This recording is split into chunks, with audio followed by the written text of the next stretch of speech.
Good morning, everybody. This is the Friday edition of City Talk Fall River. How you doing, Derek? I'm doing awesome. How are you? Good, good. Nikki? I'm great. How are you? Fantastic. So one of the things that us hosts have on so we can communicate is we have a little inbox on Facebook. You, me, and Nikki, right, Derek? And it was active last night while I was asleep. People were up at all hours of the night coming up with all types of information. Well, you got to understand that my work schedule, I work until about 3 or 4 in the morning. And, well, I don't know about Nikki, but Nikki might just be, an insomniac. But normal people should be sleeping during the time we were all talking. So Derek Morgado has come into the quote studio, which is my apartment, with a nice Gronkowski jersey. Thank you. I watched the game last night. It was amazing. I thought it was gonna be a tough game. Turned out to be a blowout, right? You know what? Seeing what the Dolphins did to Houston. Seeing what the Dolphins did to Houston, that was impressive. But Dolphins had nothing. I mean, you had long snaps that go by the quarterback that he had this look on his face that was hilarious. There was like a vine on it, right? Where he's like, whoops. So I also failed to mention that Nikki Medeiros. Thank you. I have a friend named Nicole. That's why I called you Nicole this morning. So Nikki came in and is wearing her Patriots hoodie as well. As a matter of fact, I'm the only one not representing over here. That's right. What's going on with that? Wearing a green shirt, green button-down shirt, something like that. I don't know what I'm doing over here. You look nice, though. You're in work attire. I am, because I'm running out the door as soon as this whole show is over. That looks like Dolphins green. Uh-oh. I'm in trouble now. No, Celtics. How about, can we just go with Celtics, please? Well, it is Halloween. Where's the fake blood? Oh, ouch. There it is. Squish the fish. Squish the fish. How old is that? That brought me back to the Durfee New Bedford rivalry, which really, I don't know, it's not really a rivalry when New Bedford keeps consistently beating us, but true story. Don't talk for life. When I was a freshman, our senior team beat New Bedford, and I think it was like the second or third win of the whole season, which I was very happy. Is that a true story or is it a myth? Because we keep hearing Durfee has beat New Bedford on Thanksgiving Day, because that's really the only game that matters. Let's think about you could literally lose every game of the season, and if you beat New Bedford, then you're all set. I believe there might be a wiki out there that has the history of the game. Really? I remember seeing that there was like a stretch of forever that New Bedford just kept winning. Yeah. So when I was younger, it was like when people would say, and I remember being a kid, and people would on Thanksgiving, my family would have the radio hooked up and they'd be listening to the game, and every year I'd think, why are you listening to the game? We're gonna lose. That's so and it sad. Is terrible, because I'm a Hilltopper for life and I love Durfee too, but there's just something, maybe it's some kind of you guys gonna go to the game this year? No. Wow. There's some volunteering that needs to be done. We'll talk about that later. That's actually very true. Yes. We won't be able to go to the game because I'll be frying turkeys. Frying turkeys? I have a turkey fryer. I have an indoor turkey fryer. I fried 4 turkeys last year for the Thanksgiving dinner that we did at the VFW. Nice. Yeah. Actually, I was supposed to fry 3, and I was ready to rock and roll because I had 3 fried turkeys and 2 batches of the best macaroni and cheese on the planet, right? So I say that's what I call my macaroni and cheese, ladies and gentlemen, the best macaroni and cheese on the planet. By the way, so I ended up supposedly having 3 turkeys to fry. That was the game plan. And then I got a phone call late at night, the night before Thanksgiving, by George Thompson. It was a sneak play. I'm going to do my best George Thompson impression that I can. Oh, hey, Trot. I couldn't. This is wicked funny. You can't even do it. I couldn't get this to thaw out. You think you can cook one more for me? I said, yeah, no problem. Then he said something, and then that was it. That was the end of it. I went over there, grabbed it, and cooked it out. 4 fried turkeys. I'm only going to shoot for 3 this year again. We'll see what happens. Every time you say fried turkeys, right? You know how once upon a time, people would say jive turkey? Yes. So every time you're saying fried turkey, That's all I'm hearing. Calling everybody a fried turkey. Awesome. So I talked to Josh this morning. Josh has been on Facebook, very, very adamant. Josh who? Josh Silva, candidate for city council. Not to be confused with Josh Silva. You're not. I don't think you're on the microphone. I think I'm good. All right. Just want to make sure. I'm pretty loud. So, I talked to Josh Silva this morning because he's been very vocal against the Herald News in their process of how they come up with their candidates to endorse. They interview people. I did the interview myself. I thought they were interviewing everybody, so I never thought anything of it. I went into the office. It was only a half hour long. Go in there, talk to them, and that was it. And I actually, that was in the middle, for me personally, that was in the middle of the day. That was on the 20th. I was on the Portuguese channel as well, on channel for the AM radio. 97.3. Yeah. Oh, so, AM 1400. yeah. So I go on there. I wasn't going to promote that, but so I go on there, and that all happened in the same time. So Josh and I had a conversation about it, and he turns out that they didn't interview everybody, and he was very upset about that. So he goes on Facebook, and he was smashing on the Herald News for a day and a half, at least, to the point where even I was getting messages. Hey man, what can I do to talk to Josh? I'm like, hey, he's mad. You should interview the candidates. So. Exactly. Interview the candidates. I said, interview the candidates that weren't interviewed. I think that should be a fair process. So at any rate, end result is that I ended up getting the endorsement. So did Scott Donnelly, by the way, who was a very good candidate. Among the 9 that they endorsed was Linda Pereira, Stephen Long, Rich Cabaceres, Jason Caminiti. Well, that's the whole list. It's not for any particular Sean name, Kadim. just to be. Yeah. Sean Kadim, Ponte. Really? Yeah. Pam LeBeau. and then myself as well. So they ended up going through all those. That's who they endorsed, and I gave Josh a call immediately in the morning just to let him know, hey, I did get it, but I'm hoping that everything's cool. And he's going to call into the show. He told me, he said, leave the number. We're going to call into the show. So hopefully he calls into the show, and that'll be that. So can I just? It's just the editorial board, right? That's making the endorsement. It's Absolutely. Not the entire newspaper. It's just the editorial board. They had to break that down, because Josh actually did a really good thing by calling them out consistently, because people weren't privy to how this whole process is done. Mm-hmm. And we've been talking about transparency for so long on all topics.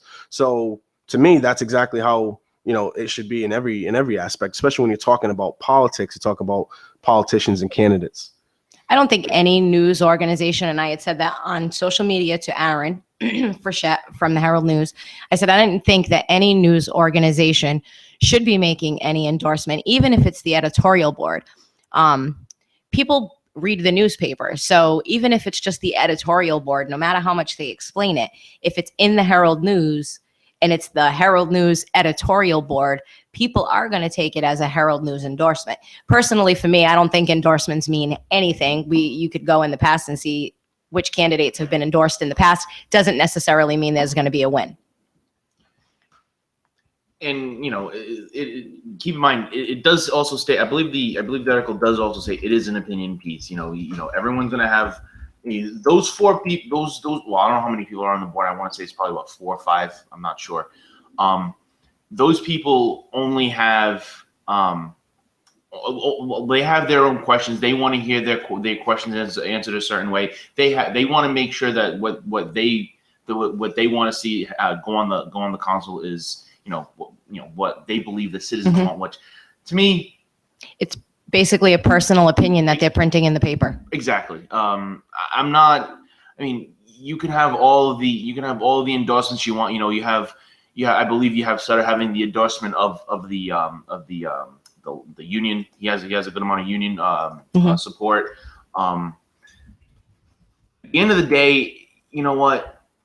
Unions will support you, though, but the actions of each person is going to speak way more loudly than any endorsement you got. And if you haven't watched any of the debates, if you haven't listened to any of the words that anyone has said, if you haven't listened, do so, because that's your duty in order to get ready for this election. I mean, you're not going to just try to put a name down. I mean, there's got to be a reason you're voting for it, whether it's motivated or whether you're just hearing someone say, "Hey, vote for this guy," and you're just going to follow the herd. Right. I mean, there's plenty of reason why the current mayor wants to stay here. There's plenty of reason, but there's also just as much reason to see someone new in the position that has a direction. I mean, both have directions though, but one I believe is way more brighter than the other. I mean, you have to. I mean, that's my opinion. See how I did that. Very nice. Nice. So do your own homework and Absolutely. vote the way you think you need to vote. That's all I gotta say. I mean, the same thing happened with the fire department. I had Jason Burns on that day. We had Jason Burns on that day, talked about what a great interview he was, and how he was a nice guy and I respected him. And in that day, they endorsed every candidate that mostly every candidate that we've been critical of for raising taxes and fees. There's nothing personal on Jason about that. He can still. Sorry. Well, that's why I ask, how are endorsements chosen? Like if I could, there's so many people in one particular union. So if it's just like say maybe 6 people that are representing the union who are backing somebody, it doesn't necessarily equal votes. Doesn't mean that when you get into the booth, that's who everybody in that particular union is going to vote for. Yeah. I just I think that like we have to realize, we have to start thinking for ourselves, just like you said, Derek. We have to start thinking for ourselves. We have to start really analyzing the facts. Give Nikki a lot of credit.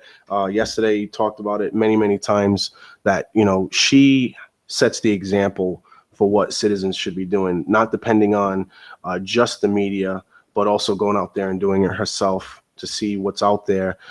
Decisions are crucial right now. The way that we make our decisions are crucial right now. Not just for the candidates, not just for the incumbents, but also for the citizens that are voting. And I go to these high rises. I went to a high rise last night. Actually, I went to a high rise, Olivera high rise. Excellent. I mean, more people there than any other place I've been that showed up for the meeting.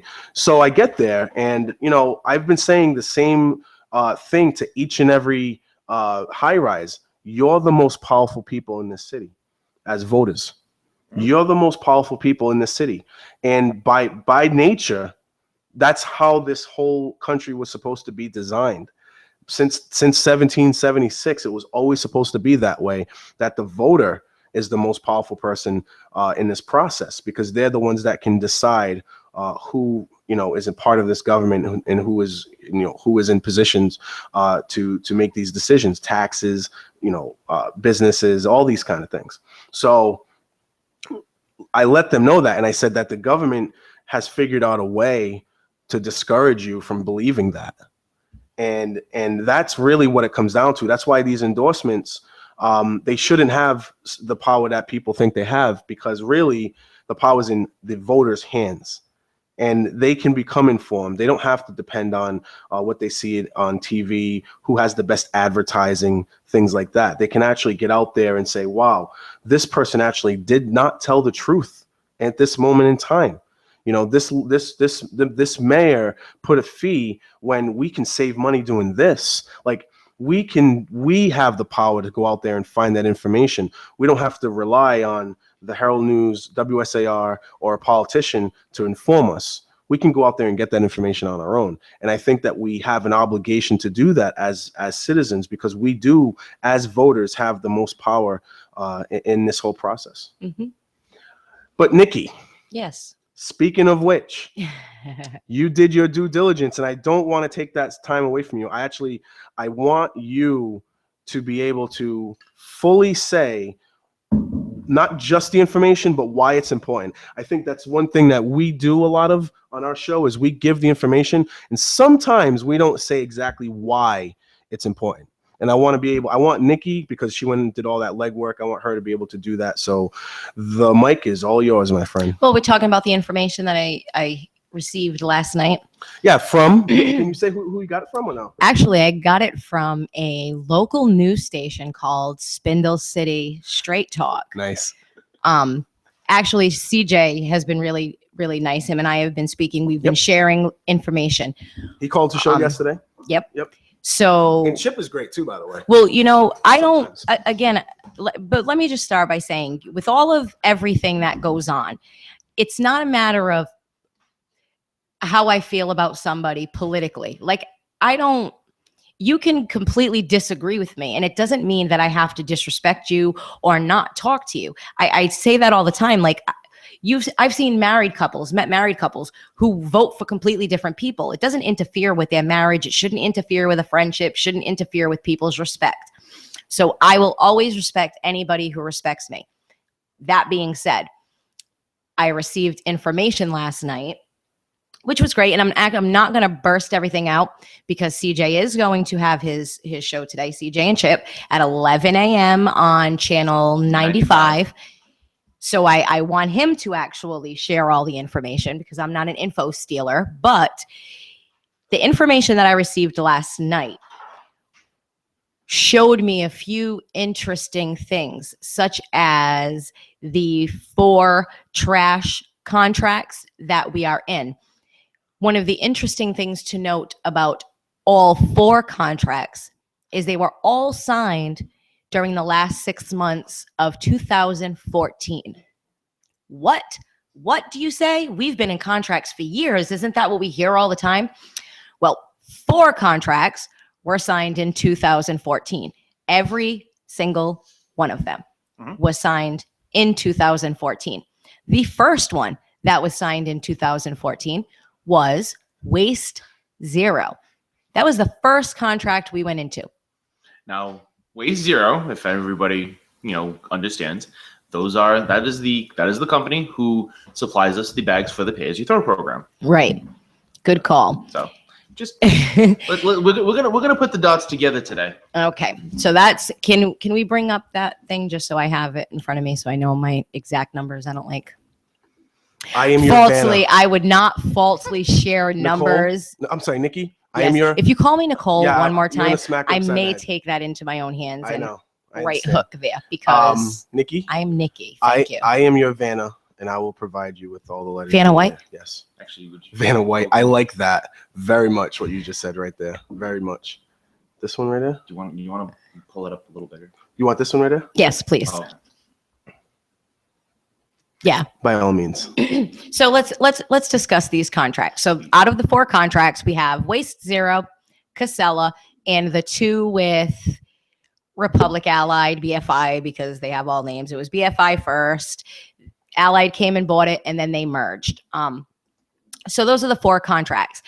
We got into a contract with Republic Allied for our solid waste. We have to bring our solid waste to that transfer station. Even if we privatize, no matter who we get to pick up our trash, because of the contract that was signed in October of 2014, we have to bring our trash there. Now, it's very important to note the dates. I keep discussing the dates because October of 2014, we were pretty much in the midst of all this trash baloney. We were talking about how much it costs. They were saying the reason they had to implement Pay As You Throw was because they had a $3.5 million shortfall. They needed that money. Am I correct? This is the stuff that they were saying. Now, what I find crazy about that is they were saying all this prior to all of these contracts being signed. Right. First mistake. On the part of our and let's be clear, even though it was William Flanagan who was mayor at the time, okay, we still had every single city councilor, current city councilor, was in those seats in October of 2014, July of 2014, November of 2014. Oh, I'm sorry, except for Steve Long. I have to. Yeah. Steve Long was the only one, so let me subtract him. I'm sorry. I always forget about Paul De Silva. He's very forgettable. Hey, listen, guys. Paul De Silva was present at the time, okay? And I think that you guys know this. I think you know this. Okay, so I have to actually, all due respect, I apologize to Stephen Long. Let's remove him from the mayhem of the contracts anyway. So all the contracts were signed at the end of 2014. Again, we have 2 with Republic, one for the capping of the landfill and one for the transfer station. Now, here is my eyes lit up. We have so many. Well, not so many. There are so many people, but there are a few council candidates who keep speaking about opening a transfer station. We can't, guys. We just can't. There's already a transfer station, and we obviously have a contract with that transfer station for our trash to go there. I don't have a problem with that.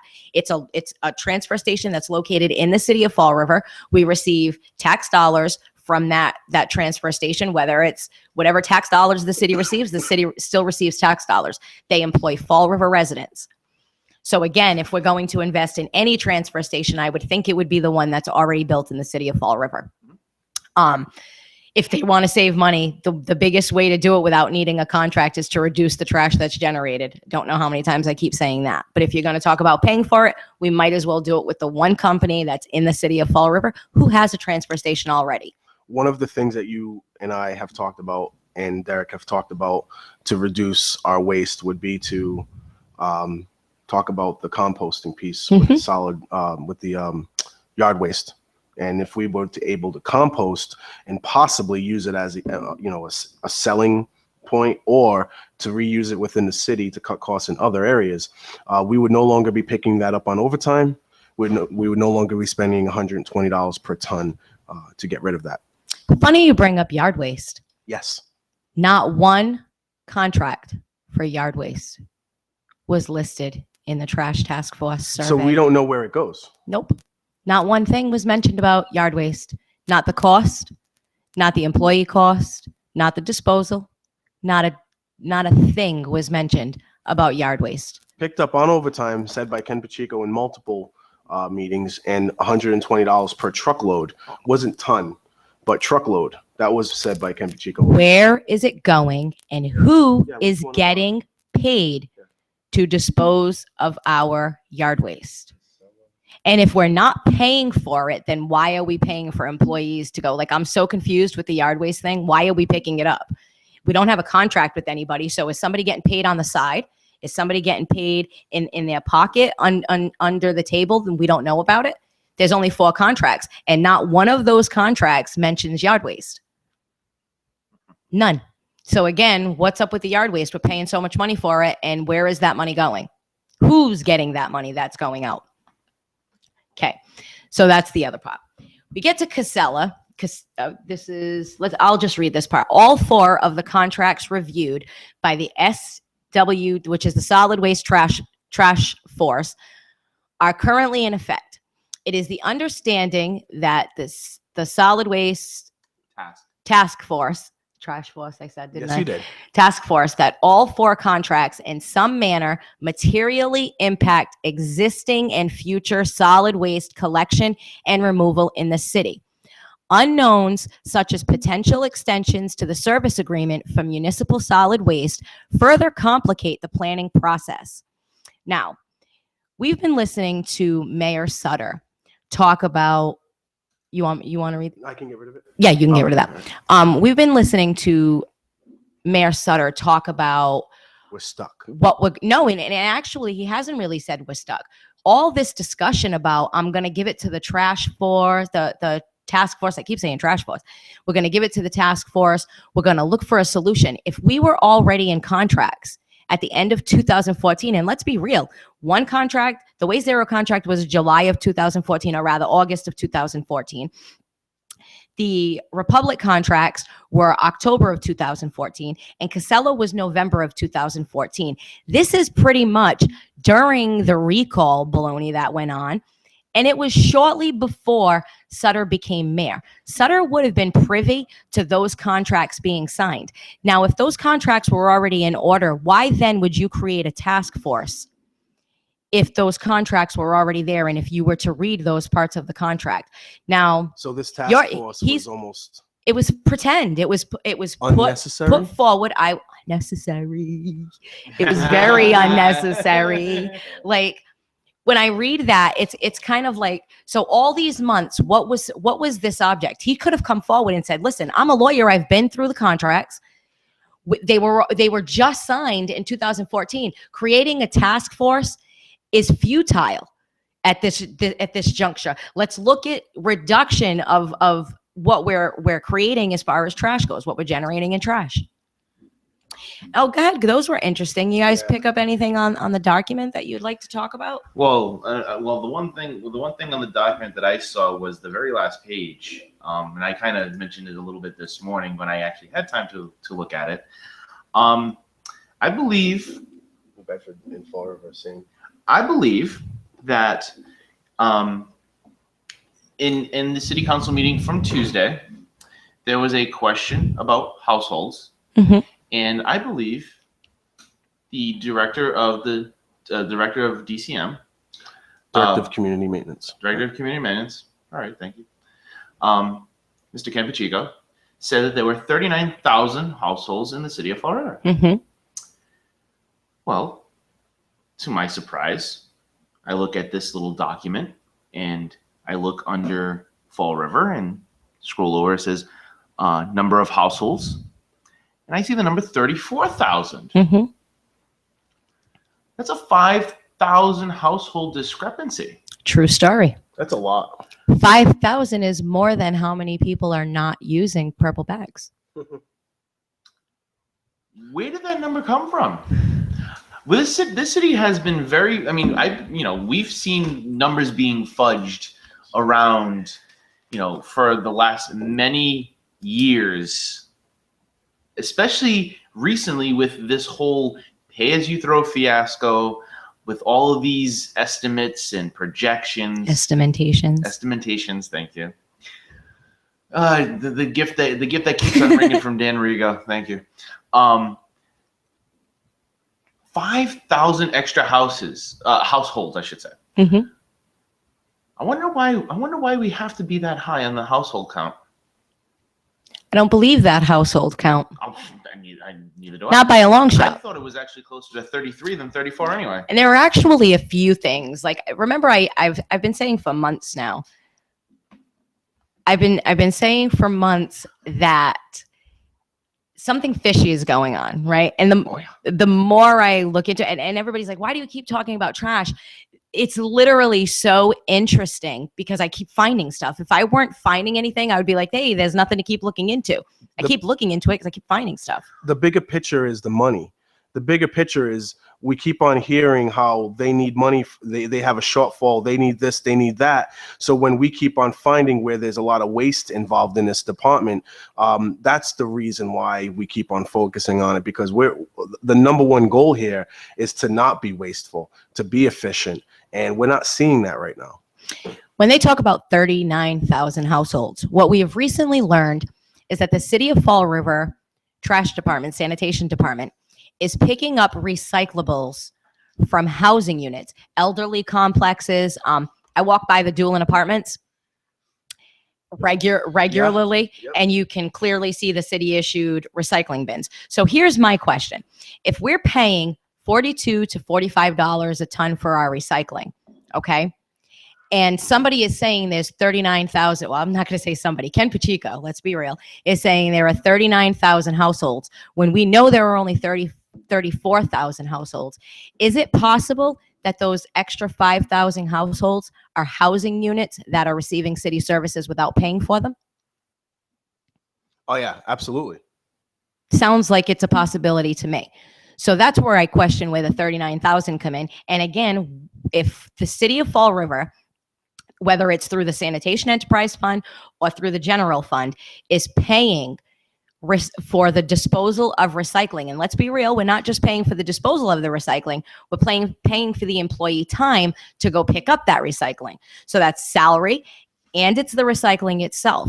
Those costs should not fall back on the Sanitation Enterprise Fund or the general fund if those receiving the services are not paying for them. Again, I will say, like what I've been saying for over a year, this is a tax as a fee in disguise. Oh, yeah. And every piece of information I find leads right back to that. So that's where I believe the 39,000 households come in. And you can clearly see the document that we have, ladies and gentlemen, I'm sure will be released later. I won't release it now because I didn't receive it. I didn't find the information myself. It was given to me by someone else who, again, like I said, Spindle City Straight Talk will be releasing their information 11 a.m. today on Channel 95. So if you're interested, I mean, and you should be interested enough to watch it because it's going to be worth it. That's for sure. And the document doesn't seem to be very. It's not a very long document to read. So I mean, it's definitely it's much shorter than the transition report. I mean, and I'm pretty sure there's quite a few people that have read that. I think this is going to be a very important piece if this does get released before the election to review. And I mean, like I said, I'm not going to try to give too much of this away, but if you've been following the pieces and if you've been following all of the, if you've been trying to put the dots together, this document does bring some things to light that you may know, some things you probably didn't know, and some things that just seem way too coincidental that you're surprised you probably didn't pick up on, which I did. And let me just say, 1 year later, pretty much the entire city of Fall River has been screaming about trash.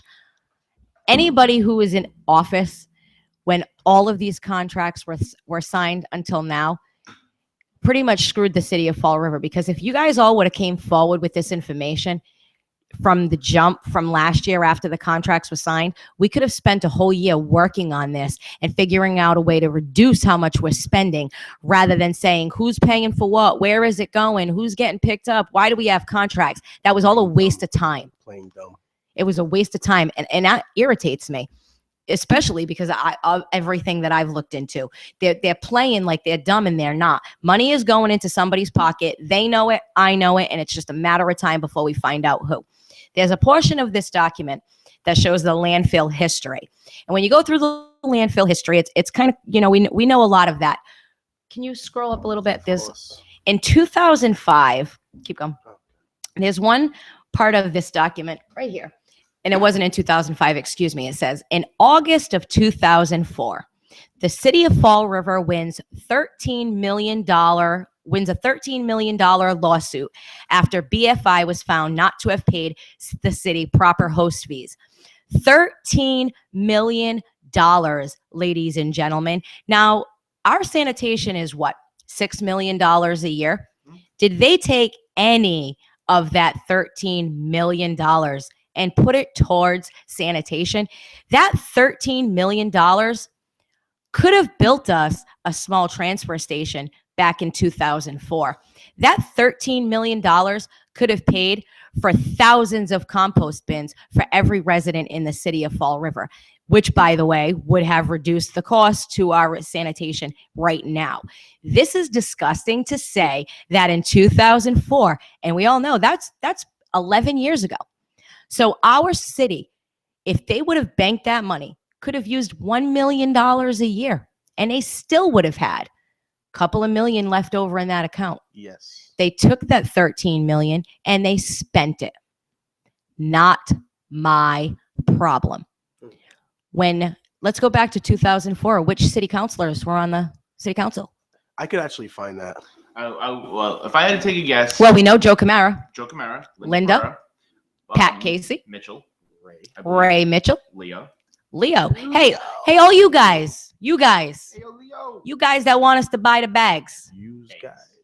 What'd you do with the $13 million the city of Fall River received in 2004? Well, let me tell you. Let's look at the loan orders. Were any equipment purchased? And as a matter of fact, I seem to recall a loan order about 10 years ago, right? Didn't they say, or 7 years ago, we bought new trucks?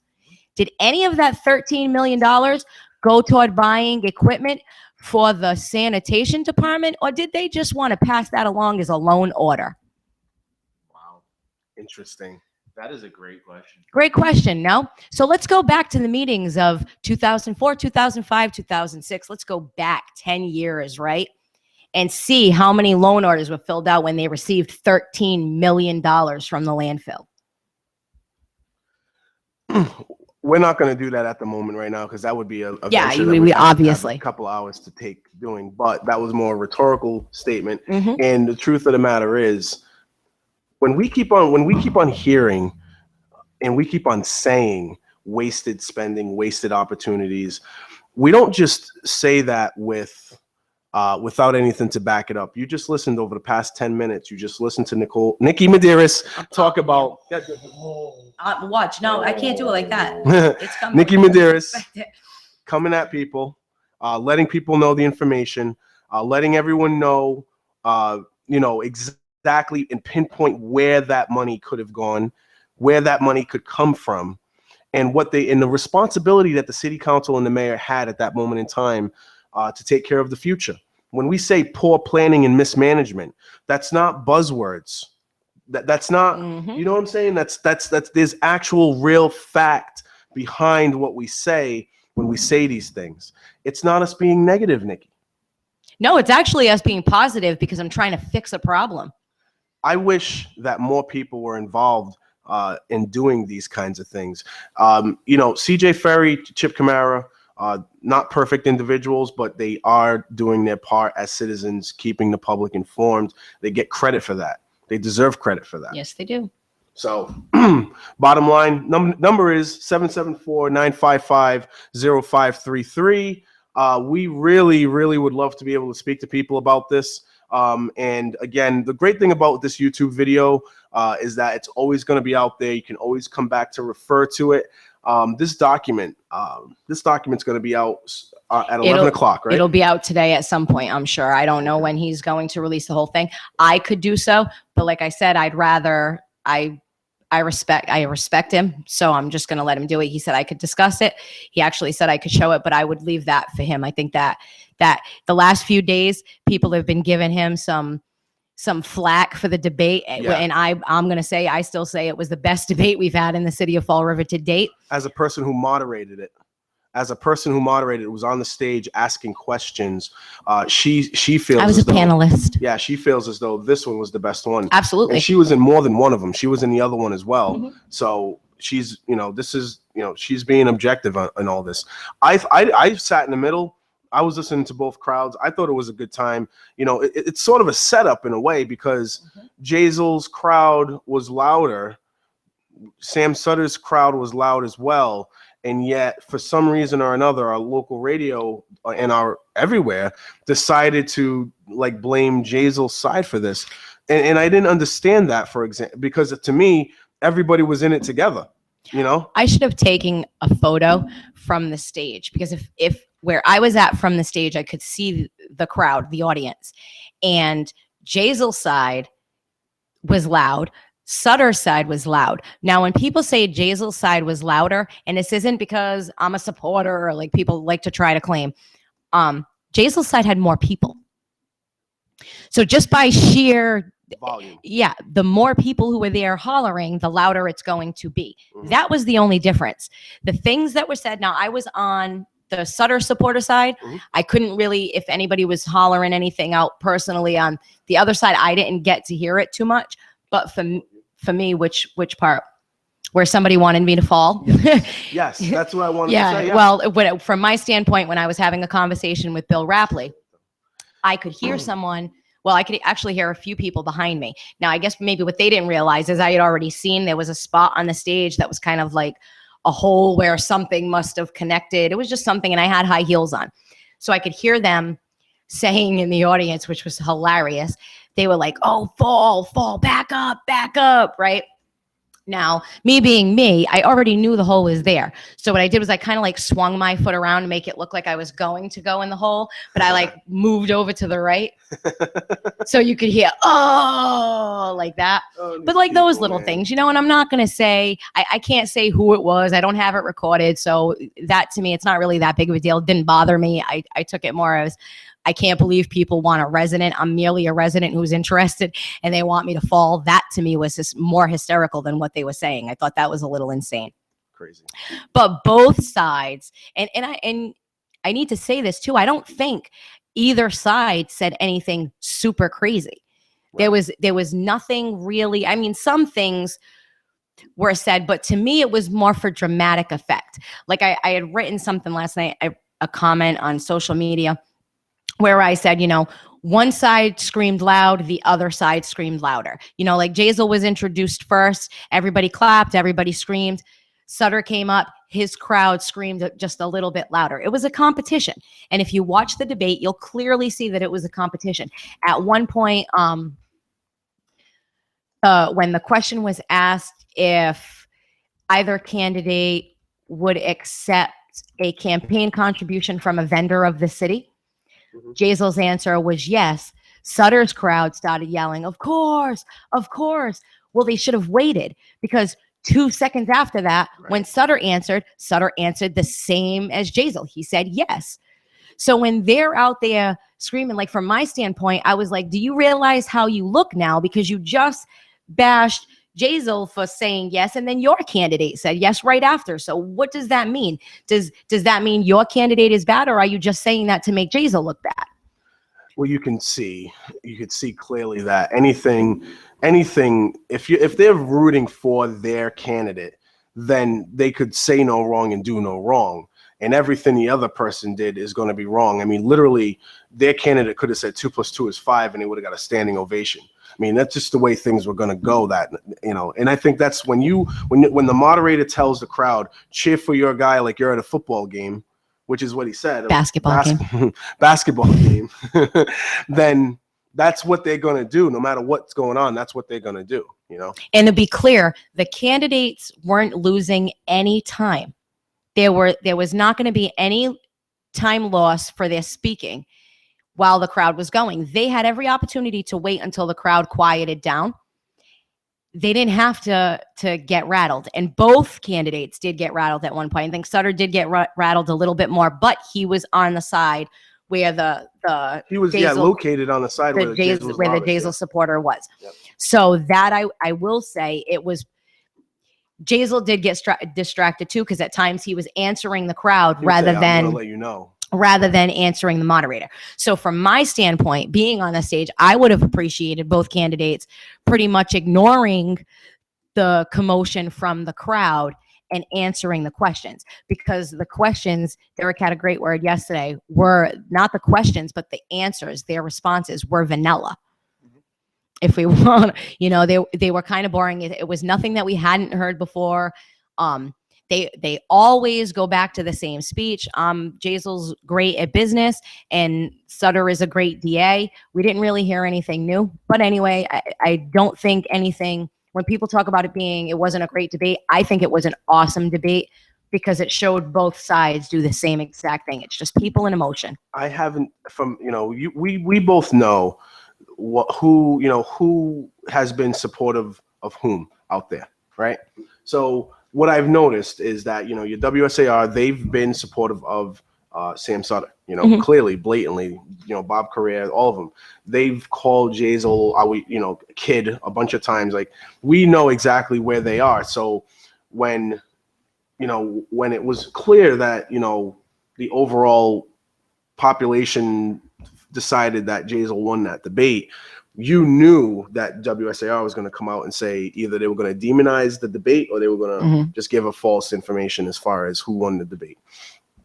They came out and started going into, I'm ashamed of my city. We should all be ashamed of ourselves, blah, blah, blah. From what I understand, the moderator himself, I missed him because I don't listen to the other radio stations, so I didn't hear anything that he said. But I did hear people say that because there was so much negative talk that he ended up calling in. It was a great debate. So yeah, he called in, he cleared it up, and from what was being reported back out there on social media and whatnot, the hosts of the WSAR show weren't as adamant about being ashamed of their city as much after they had that conversation with him. Good. So it was, to me, it was a lot of hyperbole. What is it? Hyperbole. Yeah, hyperbole. They were just trying to do that. They were trying to go over the top because they do hard work to influence the listener base out that way. And to me, that's an irresponsible thing to do. But when they're doing it, they're not even doing it with facts, though. No. He is, and that's the thing, like Mrs. Sutter, and I will openly say this: when I stepped up to get on stage, she eyeballed me right in the face and shook her head no. I'm a resident of the city of Fall River. I'm not running for office. I have absolutely no desire to run for office. I don't work for the city. I have nothing to gain. I'm merely a resident of the city of Fall River. And the mayor's wife shook her head at me. She shook her head like I wanted to say, Dottie, what's the matter? Like, I've never even met her. So I don't personally insult her. I don't personally insult her husband. There is nothing that I say that's ignorant or rude. Anything I say is factual. I come out with the facts. I mean, I've blatantly said that I don't even think any of it's Sam Sutter's fault because I don't think he's a mayor. How many times have I called Lou Pacheco the mayor? Right? Yeah. So I say, what have I actually blamed on him himself? So for her to shake her head at me, to me, was just a big sign. Like, ma'am, you're upset with me because I'm a resident who cares about my city. That's what you shook your head at. A resident who cares about her city. Trying to find the facts. That's it. Trying to find the facts. And maybe mad because when you asked specific questions, they could not be answered. And really, she can't be mad at you. I asked him the same question days before. Yeah. Yep. She's on a fact-finding mission. That's what she's on. And I think a lot of our citizens should be on fact-finding missions. There are a lot more than people think. You want to get your mayor angry? If you're angry at the current government right now, going on Facebook and calling everybody a scumbag is one way to do it. The other way to do it, and I think the more effective way to do it, is to do it the way Nikki's doing it. You want to really ruffle feathers? Get out there and find that information. Get out there and expose it. Yeah, they don't like that very much. They don't. Get out there and expose it. You get head shakes. If going out there and calling everybody names is not your cup of tea. Do we have a phone call? All the time. That would We got be a call great. from Joshua here. Hello, Joshua. You're on the City Talk Fall River. Good morning, everybody. Hey, sir. How you doing? What's going on? What's the chatter about? What's the chatter? You know what? I'm actually going to give the phone to Nikki real quick. She's going to let you know exactly what she just talked about for the past 15, 20 minutes or so. Have you been listening? No, I just left a meeting with a customer, and so I'm tuning in now. Well, we're on the line with council candidate Joshua Silva here. Well, I almost did it too, but just because I'm on the spotlight right now. We were just talking about the information that I had sent this morning. Remember, I sent you a little bit this morning? Yes. I started looking at it last night too. I fell asleep reading it. Yep. So that's what we were basically discussing. The fact that in 2004, the city received a $13 million lawsuit from Allied and didn't bank any of that money, didn't use any of that money for sanitation. They did absolutely nothing about that. They spent it all. And you got to remember, too, in 2004, that's when the economy was really good and people's property values are really high. So the city was bringing in a lot of money from property taxes. So, that's just more lack of planning. So nothing really surprises me anymore with the way the city's operating. You know what I mean? What do you think about the contracts all being signed in the end of 2014? What I think about it is Will Flanagan must have got some nice pocket change on the side to sign all those contracts, because anybody does research on the waste removal business, there's a lot of shady business that goes on with it. So you'll see some of the characters that are involved. I know there was a waste company in Connecticut that one of the owners was heavily involved in organized crime. Yep. He actually owned a minor league hockey team that I believe it might have got banned from the league because I guess his team reflected they were really beating up other teams and this and that. But I mean, that was his hobby. But he was involved in the trash business, and I guess the guy went to jail and everything. But everybody knows trash business is shady business. So definitely, that's worldwide. And did you notice that there was nothing mentioned about yard waste? Yeah, no, of course not. And the thing is the other day I was cleaning up around, street in front of my house like I always do. I've always done for years.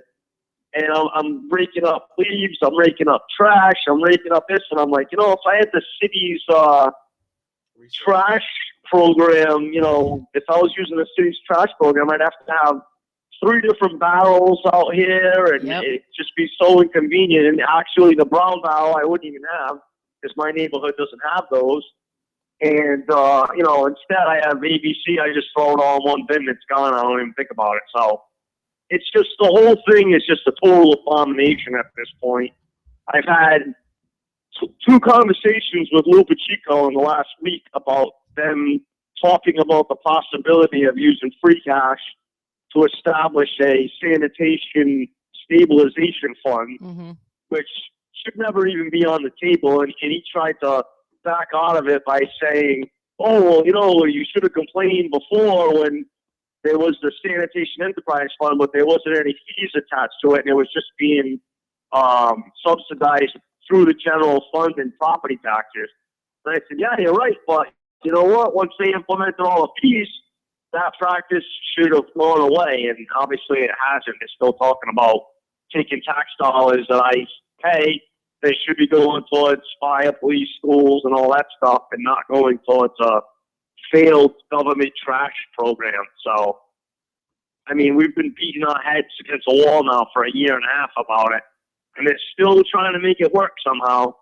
And it's interesting, too, that the recycling contract mentioned in there, Casella, and as I told you, Nikki, I went to Doolin Apartments, which is behind the Harbor, not the Harbor Mall, behind where Sabres is.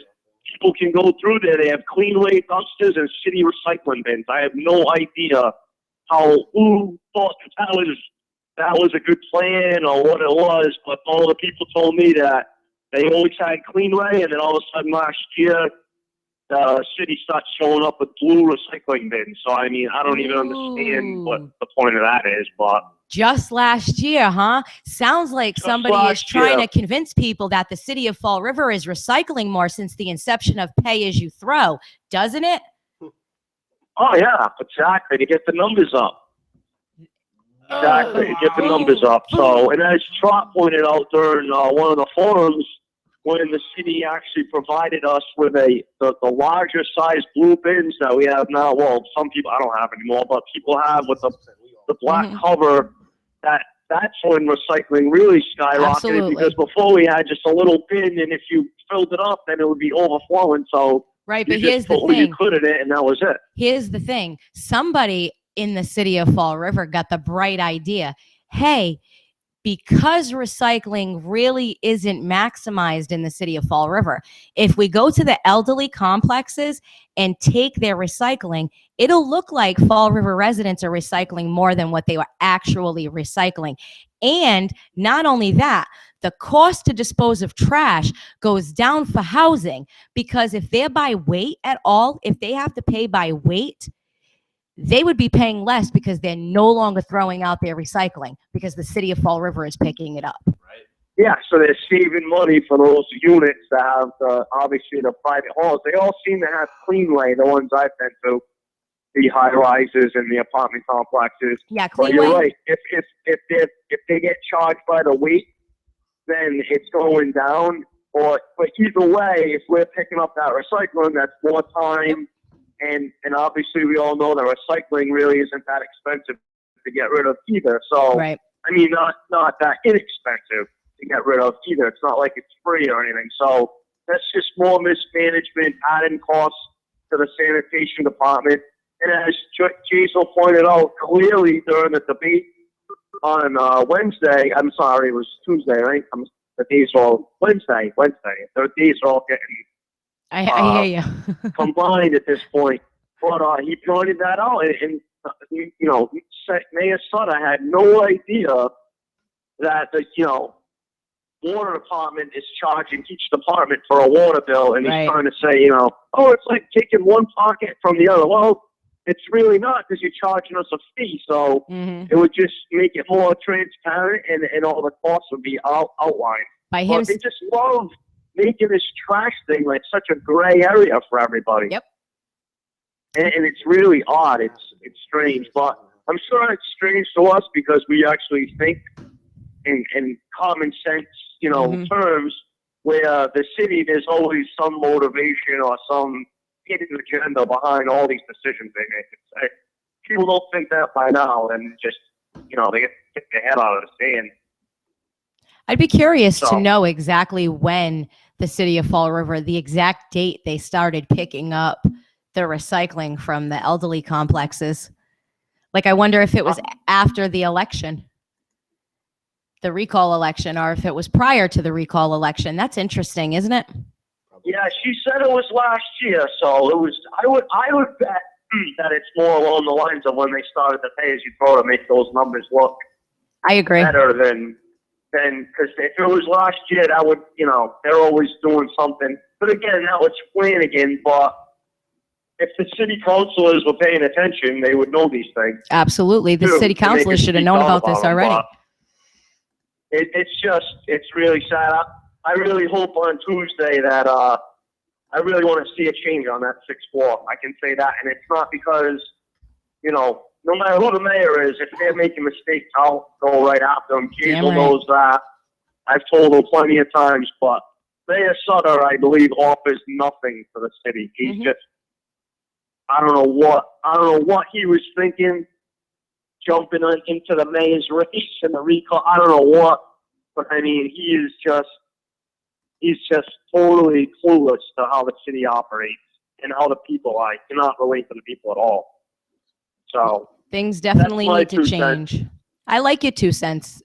That's, yeah, I do. I've been saying the same thing for I don't know, years, but I don't know.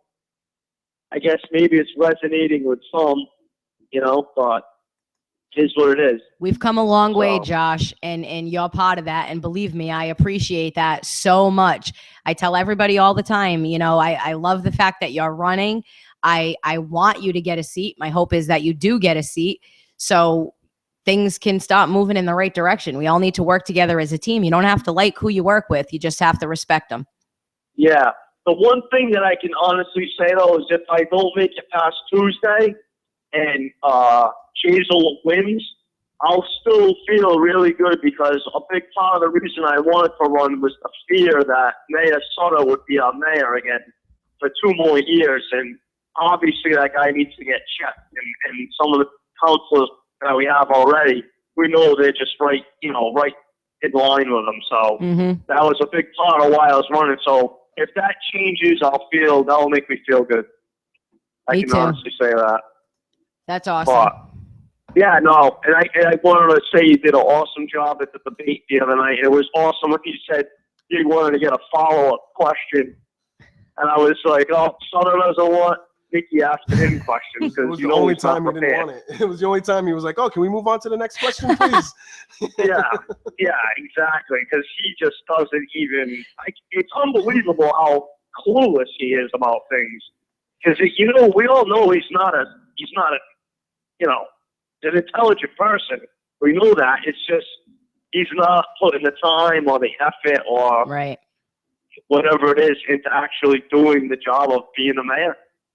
He's not doing it because the simple question, a lot of those questions that were asked should be simple if you're the mayor. I mean, Hazel, when they talked about the casino in Tiverton, Sutter's just like, no, that'd be a bad thing to Fall River, like black and white. Oh yeah, but any other question he couldn't even answer straight at all. But for some reason, that one there, he closed the door on it, threw Tiverton under the bus, and then didn't realize the power that he already has made and negotiate, intermunicipal agreements like we already have with Tiverton with selling them water. In Westport, we do the same thing. So it's like, he's clueless. It was one of those moments where, and again, you talk about the crowd participation, you talk about the Sam Sutter side and the Jazel side. While Jazel gave it a thought to figure out the right answer and an answer that actually meant something and not just, wordplay. While he was doing that, you heard the Sutter side boo, yell, hiss, and then he came up with a real answer. He didn't know. Exactly. Yeah. And he didn't know what to say, but he had a home run answer, in my opinion. He came up with a real answer, a real answer that actually means something to that question. and they tried to overboo him, but they knew it was a good answer. I actually leaned over to Jay Caminiti and I said, Jay, that was a good answer. Like, we have to be objective here and say if an answer is good, it's good. Mhm. You know what I mean? And that was a good answer. He had an answer for that question. And it's not even, it's a good answer, and not even like, it's not just like, oh yeah, it's a good, like you say, it's not just talking. Right. That's something he can actually do what he said. That's totally within the power of the man.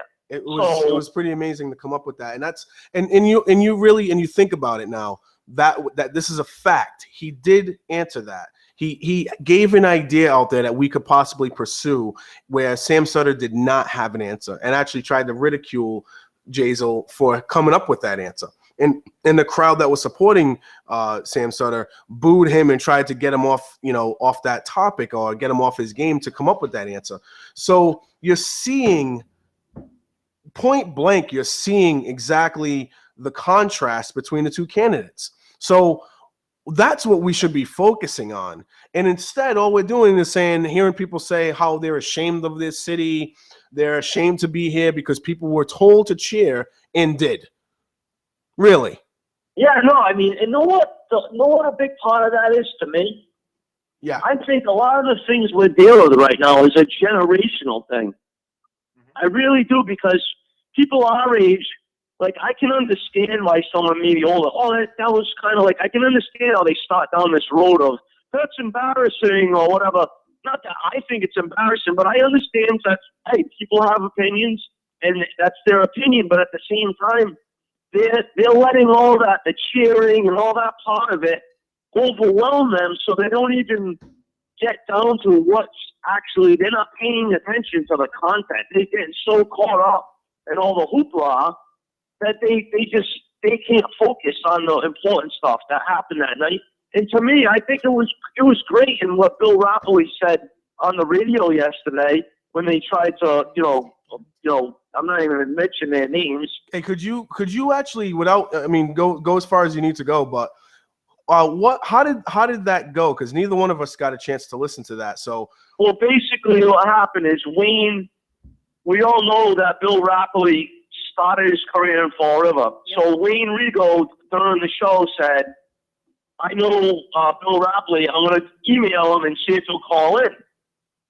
So we called in to discuss, the whole debate, and he talked about how, that he wanted crowd participation and so on and so forth. And then Dr. Mike said, do you feel like you kind of did that, to intentionally embarrass the people of Fall River and the whole city? And Bill Rapoli immediately went on the defensive, like, how dare you say that I would intentionally try to embarrass the people? He's like, I started my career there. Why would I ever do that? He said, politics is boring. I think this is a great way to see all those people in that auditorium so fired up about politics. That's right. He was saying that's a positive thing. We need to get more people involved. Yep. And now that they do, it's like people don't like what's happening. So it's just more of the same that we've been dealing with over and over. And I think that group of people that always complains, and those people that call it the WSA, I think that group is a smaller group than they'd like to think they are. I'm actually starting to wonder if maybe, it's sort of like, is it really time? I think it's a kind of a dumb thing to say for me to say, because I think it's obvious, but isn't it time to have competition in the city when it comes to media? Isn't it long overdue? No doubt. Isn't it long overdue to actually to have a media that actually looks for the other side of the story, and not just the same, not perpetuating the same opinionated, discussion all the time? Like, we try hard. We have our own opinions, but we try hard to welcome the other side of the story here. You know what I mean? Like, we try hard to do that. But when, I posted last night, I said to them, while everybody else out there in the media was talking about how they were ashamed of Fall River because they were allowed to cheer their candidates on, we tried to break down point by point, question by question, who did what. You know what I mean? We tried to find objectivity here.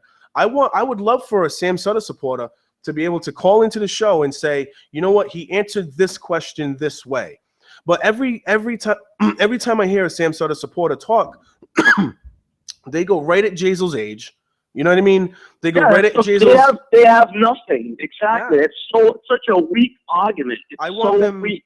I want them to talk about specific things that the mayor has done and answered in these debates, that you can walk away from the debate and say, you know what, he answered that, and I'm looking forward to him doing this. There was about 3 or 4 different answers that Jazel gave where I was ready to say, all right, good, let's see if he can actually pull this off, because it would be good for the city. Derek had something he wanted to throw out there. I just wanted to add one small thing to that. If you noticed during some of the questioning, the Mayor Sutter would start to go in one direction. The moderator would stop and say, look, we understand your point on this, but this is not what the question was. Here's the question. What's your thoughts on that? And then the moment that happened, and it happened to both sides, but objectively, I say a lot of things one way or another, but Jazel had a really good way of stopping, continuing his point, but then bringing it to where the question had to be, whereas Sutter took a lot longer to get through what he had to say and really didn't answer a question. He just tried to skirt around it with something that was just passable. And to me, to me, that was one of the glaring differences between both candidates. And to me, if you can't see that in any of these debates, then unfortunately you're just bought and paid for. Yep. And I'd say people should go back and watch too, and notice how many times Sam Sutter said, oh yeah, so we need to do something about that. They talked about the Capitol Theater. He's like, oh yeah, the Capitol Theater downtown. Yeah, we need to do something about that. Like, do what? What are you gonna do? Say something. But we're gonna do something. Yeah, the amount of plans that he has.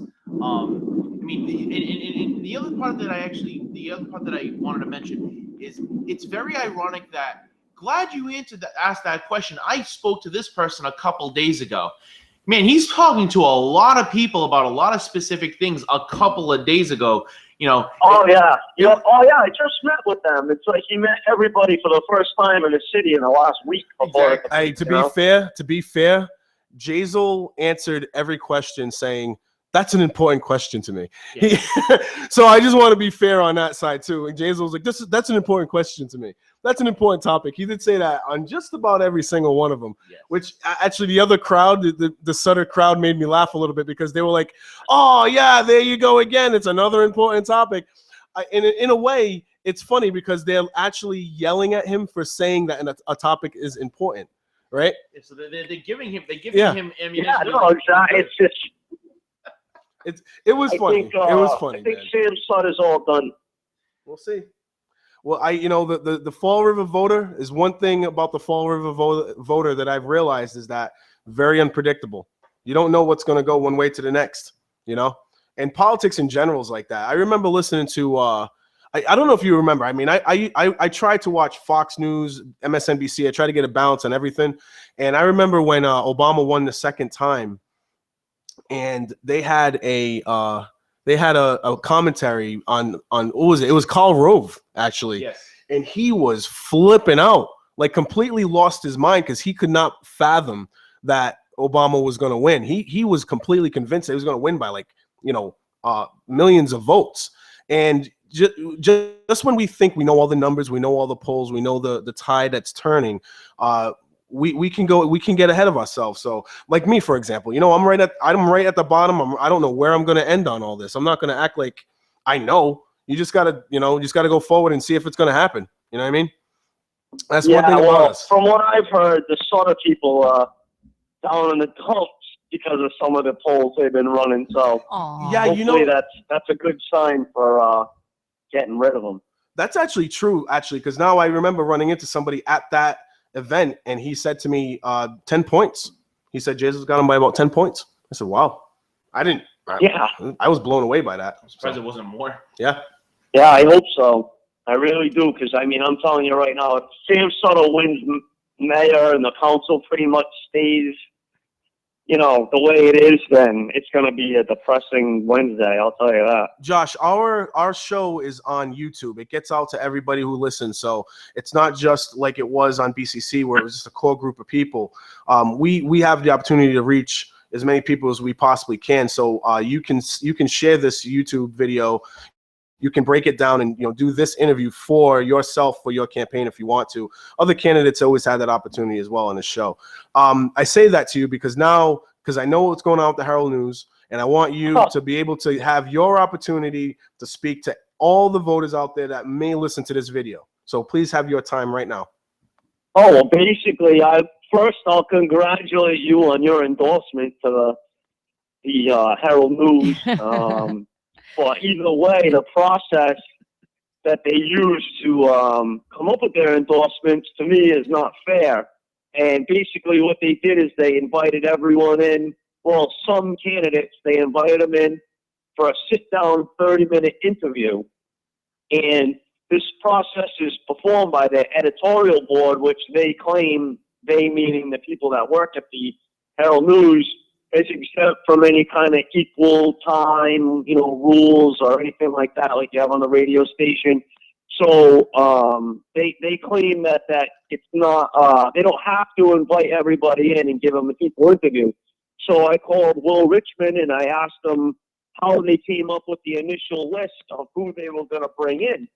And he said that they used letters that were sent into the paper. They used the forums and just basically whatever other factors, nothing, he didn't really clarify what they were, but just kind of general statements. I said, well, all those factors is nothing like going and sitting down for a half hour and talking with people face to face in a room with closed doors where you can actually get into some of the nitty gritty and how you feel about things. So, you know, I might have turned some heads if they actually asked me the questions. And that was another thing, is that I said, how would you know how you're going to base endorsements on these interviews? And I said, you're basically saying that you know how I would answer questions that I've never been asked. And that's just not logical. So, you know, so basically they hide behind their editorial board to push, you know, their endorsements. And then it's just like WSAR uses their news hour, saying that's exempt from equal time laws as well because it's news. And if people remember the day after the primary, they had Sean Kadeem and Cliff Ponte on, and it was for an hour, half hour each. And they were on for news. They were on talking about their campaign. I know they came in first and second, but Rick Oliveira was trying to tell me that was the news, that they came in first and second. But when they were on for that time, they were talking about their campaigns and what they wanted to do. They became a counselor. So to me, they used their certain parts of their media outlet to hide their agenda, basically, and just do whatever they want. So I reached out to Will Richmond, Aaron Pichette, Joe Good, Michael Holtzman. I was contacted by Lynn Sullivan through email this morning or over the last couple of days. For all of them, I told every one of them that the process isn't fair. I basically went off on it to the point where I guess they're saying if they do it next time, they'll invite everybody in, and they're going to, or they won't do it at all. But, I mean, you know, next time's next time. But they definitely shouldn't do it at all. Kind of, you know, it's just kind of, it's not fair. And I think that's part of the reason, like, a lot of people don't run for office. And another reason why you have people that don't vote, because obviously we all know we try to register people to vote all the time. And some people say, oh, why go and vote? It's a waste of time. They're all the same. It's not fair. It's a dirty game. So it's like, that's just one more thing that perpetuates that attitude. And if they had given me the opportunity to at least go in, then, you know, I wouldn't have been complaining that it wasn't fair. And then the other, to go a step further, they said, Aaron Pichette told me that I was, you know, being ridiculous. He actually called me a buffoon. But I said, why am I a buffoon? Because I'm standing up for myself. I said, if I waited till after the endorsements and then mentioned it, then everybody would have said I was a whiner and a sore loser. So I'd rather stick up for myself You and the you other weren't just people sticking that up. weren't- Yeah, I was just gonna say that you're not and the sticking up for others. just yourself. Yeah. Because I know Jordan wasn't called in. I know Mr. Gaudet wasn't called in. I'm not really sure who else. I also mentioned to them that if I had bought advertising, I bet I would have been invited in. Mm-hmm. And they said that was absolutely ridiculous, and I didn't understand that a newspaper has 3 separate divisions: editorial, news, and advertisement. And I said, I clearly understand that those 3 departments are supposed to be separate, but whether or not that the separation is exercised is a whole other argument. And we all know how things work in Fall River and in general in the world. So, I mean, to think that someone who actually gave them money to advertise would get a favorable invite over someone who didn't pay is just absolutely foolish for someone to think that. And so I followed up that answer to them when they told me I was crazy for thinking that. I said, well, tell me what people actually paid for advertising that you didn't invite in. And obviously there was no answer to that question. So it's like, they think I don't like being treated like they can just label us and say, you know, like people call in, they're all thugs, they're unemployed, they live in their mother's basement, this and that. I have more business experience than any person running. I've had my own business for 17 years. I've had rental properties for 10 years. I've been running rental properties since I was my whole life. I've been running rental properties, been in my family in the city. So it's like I hear this from these people that don't do anything to keep their reporter job for the newspaper, because we know that newspapers are a dying industry. People aren't, so their jobs are so fragile that, you know, they actually fear their jobs and they get paid to defend their position. So I don't blame them for that, because they need to feed themselves and their families. But when you're dealing with the political process, and that's what our whole country's based on, it needs to be as fair as possible. And if it's not fair, then we're going to keep perpetuating the problems we have. Well, Josh, in my opinion. Josh, and I'm glad that you were able to talk about yourself in this too, because I wanted to give you the opportunity, because you didn't get that opportunity anywhere else, from the Herald, to just talk about, you know, what kind of candidate you are and who you are and what kind of candidate you're gonna, you know, what kind of city council you'd be if people vote for you. Oh, well, I went to UMass Dartmouth. I graduated 4 years. I have Bachelor of Arts in Humanities, Social Sciences. My main concentration, because that degree is very kind of open-ended. Usually people will follow it up like a teaching degree or something, but when I was there, I focused on business and economics, political science, and basically like social issues. So I learned a lot how to deal with just all different types of people. And when I graduated, I was already doing construction, and the economy was really good at that time back in 2000. So I just basically started my own business away from the person I had been working for. It was time for me to move on. I started my own business, and that degree helped me, because when I deal with people, I can understand, depending on, you know, where I go to look at work, who I'm dealing with. I always have a good sense of how to talk to people. So that's like my education, my business. Like I said, I've been doing it for about 17 years now, and I know Mayor Sutter likes to ask Jason about what kind of money his businesses bring in, but I can say my business has only been as large as 4 guys, as small as 2 guys over the time I've been in business. Right now, there's 3 of us, and every year my business has produced at least, you know, 150,000 to 250,000 in gross sales. So that speaks for itself. Every year, consistently, we know people start businesses and fail all the time, and every year, you know what I mean? I spend my money at local places. I go to ABC Supply on Rodman Street, spend 50 to 60,000 a year there. Home Depot in Somerset, I'm always there. Local lumber yards, Bulldogs in the South End, the only lumber yard in Fall River, which to me, I think that's a small business that should be propped up in the city, unlike, you know, we always hear about Amazons of the world and all of them getting propped up. But, you know, obviously we all know I'm against any tax increases, fee increases, for my first 2 years. And obviously, I'd always want to see government trying to save money first before asking people for more. That's And the way exactly right. we've seen things run, it's such a horror show that I know there's a lot of people, they refuse to give the city any more money. So it's like, it's the kind of thing where, I'm running as an average guy, average business owner. Yep. And I'm already planning on working on a completely new business to Fall River and for myself that I have experience in after the election, depending on how things go. If I don't get elected, I'm probably going to be getting into a new business and hopefully open it up in Fall River. That's going to be, I'm looking forward to, well, in a way, I'm looking forward to seeing what that is.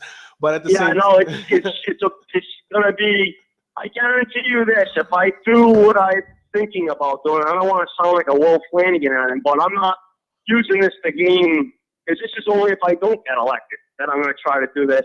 But it will be a business that I guarantee will attract a lot of people to Fall River, and it's a destination type of scenario that the only other locations for even something similar to it right now, there's a place in Taunton, very small, and there's a location out in Warwick. So I don't want to give too many hints, but it would definitely be an awesome thing for the city. There's so many ways to affect the city outside of government. Nikki's proven that. You've proven that. I think that, I've had an effect. I think other people have as well out there.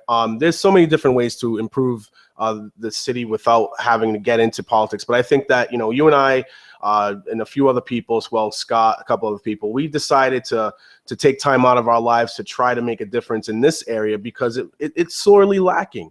And we're giving it the best shot we have. So at any rate, man, thanks for calling very much. Yeah, no, thanks for having me. And we're on all I'm the gonna time. run So out of gas here any second. I'm rolling into Cumberland Farms on fumes. We're always on, so you're always welcome to call, okay? No problem. Thank you. All right, take it easy. That was a great call. Yeah, it was good. And it's the same thing for other candidates that have called in, Jay Caminiti, some other people. If you ever were on this show and you wanted to try to, get some type of MP3 and break it down so that way you could just cut out your interview piece and you can share it. That's of course you could do something like that. I think that's why, during this part of the campaign season, having our internet show has been, or it could be in the future, a valuable tool for everybody to hear from the candidates and not just the one-sided show that we get in our local media. So how are you doing, Nick? You noticed me giggling a little bit. You are chuckling over Well, there. because I thought I just saw the Herald News article with the endorsements. Oh yeah. And I just look, I can't even keep a straight face. You got it's terrible. tears in your eyes, man. There's only 2 current city councilors that have the endorsement, and that's Linda and Steve Long. Steve Long. So I just thought it was funny. I can't. I'm really sorry. She's in tears laughing. Okay, because if you look at Break it down, Nikki. the 9 that are there. Okay, so we've got Rich Cabaceras, Sean Kadim, Jay Caminiti, Scott Donnelly, Trot Lee, Pam Liberty LeBeau, Steve Long, Linda Pereira, and Cliff Ponte. So as I'm looking at the group, I'm trying to picture them, and this includes you. And I'm sorry that I have such a Please, by all means, I don't care. Go for see, it. Like I just can't see that entire group working together. I mean, just because I can't see it doesn't mean that it's not. Mm-hmm. It wouldn't work. I just think it's funny. I read that article and the whole article that it mentions why they decided to put those candidates on there. And they got to Linda Pereira and Linda Pereira. And I almost I know you almost sang the song. I almost sang it. The greatest thing that they said is that she doesn't do her homework, but that withstanding, she would be a great she would be like the veteran of the city council. Now, I'm sorry. If that is the reason why you chose Linda Pereira to be, that you endorsed Linda Pereira, I would question the fact that there is probably one other person on that list, on the current council, that would be just as good as and I believe they use the term historian. Whatever that term was, they used just as a veteran.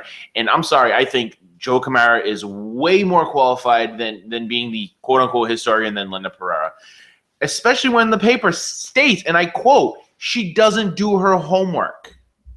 She doesn't do her homework. However, on last, not always. However, the city councilman that just passed, she was quite the savant on fire trucks. She was like spewing all of her knowledge about fire trucks. Way to go, Linda. Just bravo. But do your homework. Well, and then and I was chuckling because I think it's funny that there are 7 city councilors that they don't think belong on the city council. Did they say why they didn't choose? I didn't read the article. I just saw the page here. They just said all they stated was these are our picks. They didn't say why they didn't choose any of the current other than the 2.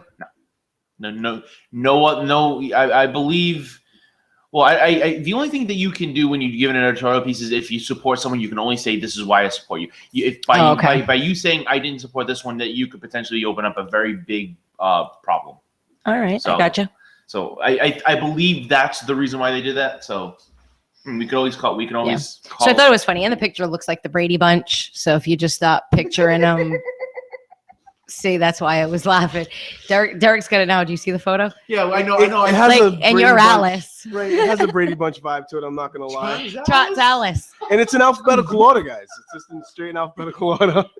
Did you see Trot's Alice? Oh boy. Till the one day when these people went on council. Oh dear God. Nikki loves to sing. Let's just admit to this. I love music. Yeah. I miss all the little things that we used to have on the side, all the little dings and the carts. I miss the carts. Unreal. I think that Josh Silva represents a good portion of Fall River that's out there. He's working almost man hands. Exactly, almost 20 years owning a business, almost 20 years owning a property. Very involved in trying to better our community in many ways. A guy went out there and does cleanups and everything else. I mean, he'll take the weed whacker to the entire side of the street, in his on a Saturday afternoon. He'll fill potholes if he has to. If he allegedly has to fill a pothole by himself, allegedly he will allegedly do something like that. Allegedly. Exactly. That. So he would do something like that as well, proudly actually. but I have a lot of respect for a lot of things like that, and I understand where he was very angry about feeling slighted by the Herald News and things like that. So I'm glad he had his time, and like any other candidate, they have the opportunity to call into this show anytime they feel the need to. So. By the way, just I also we get a lot of messages through the computer that's right in front of us.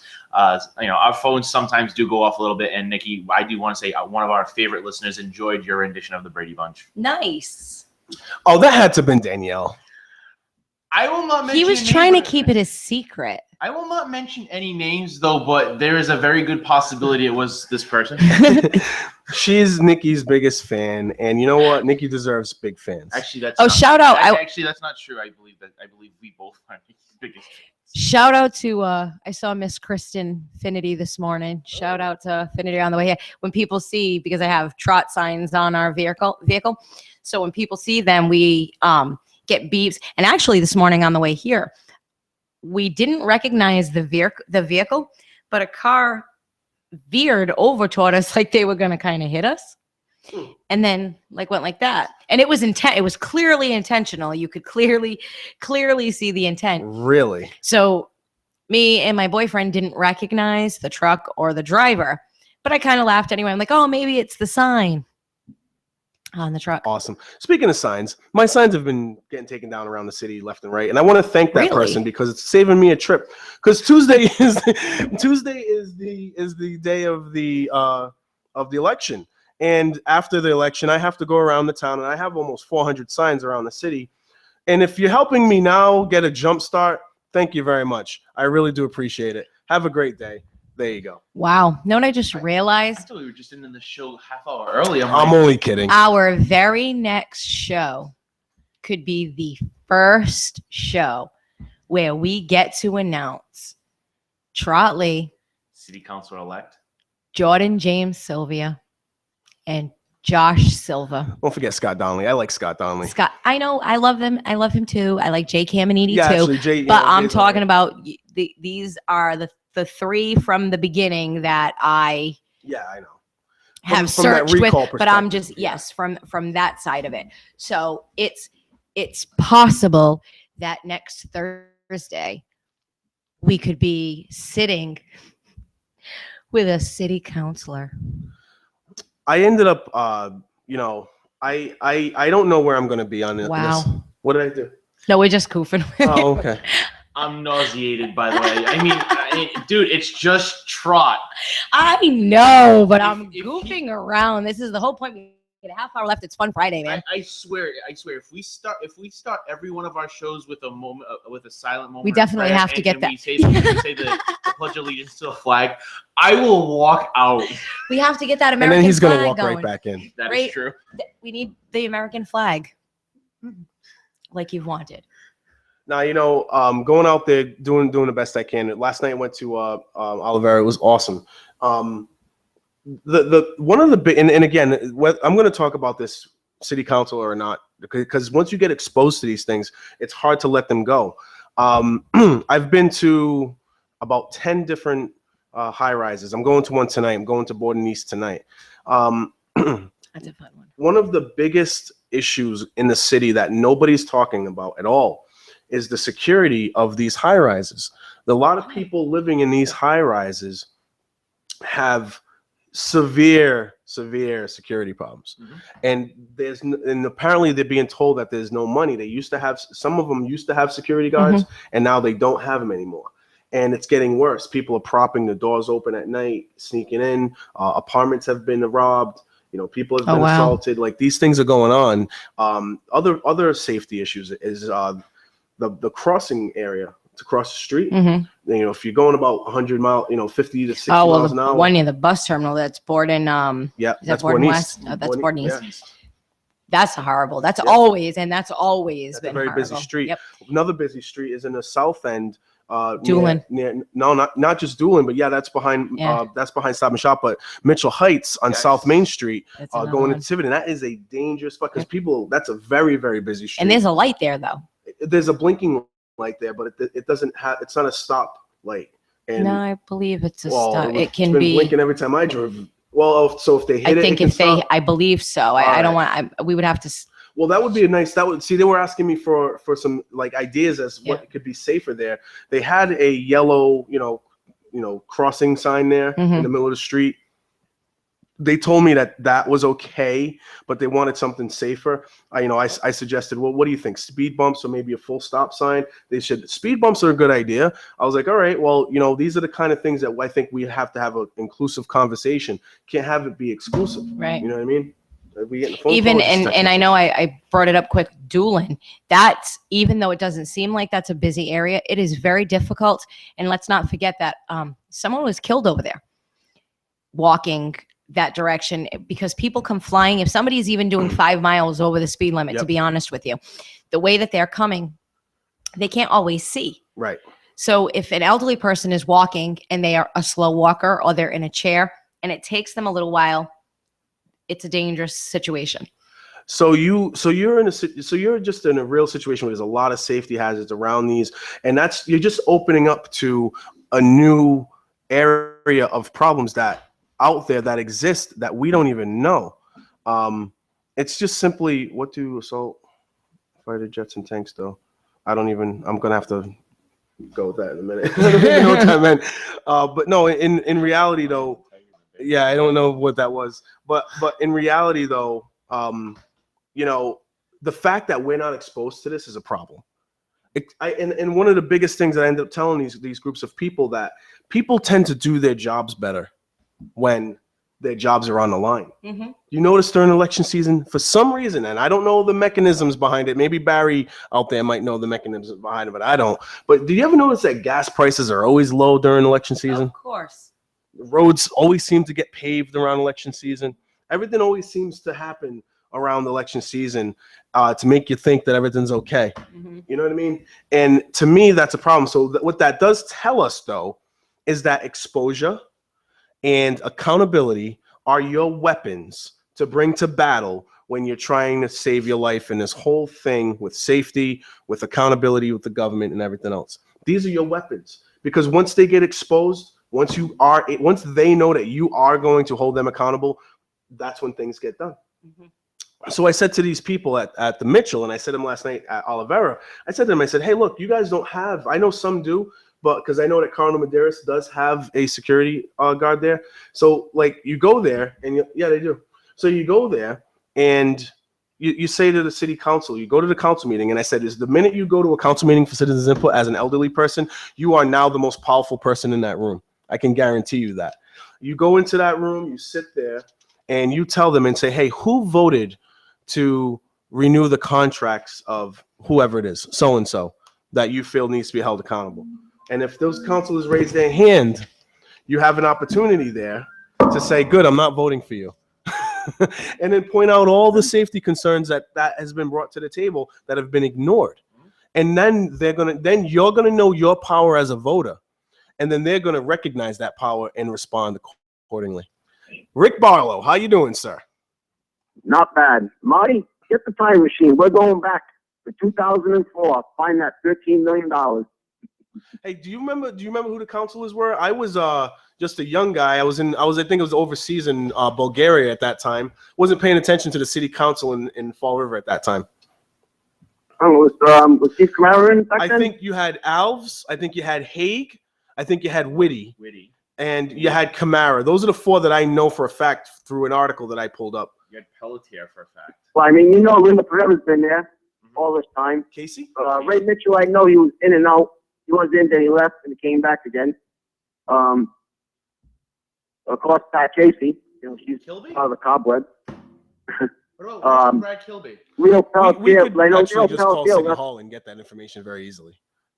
But Leo left to go do some gambling for a while. Then he came back. Yeah, I was at the debate, and I thought it was one of the best debates I've ever been to. But I'll guarantee you, next year, well, not next year, but next election, CJ is going to have a full house.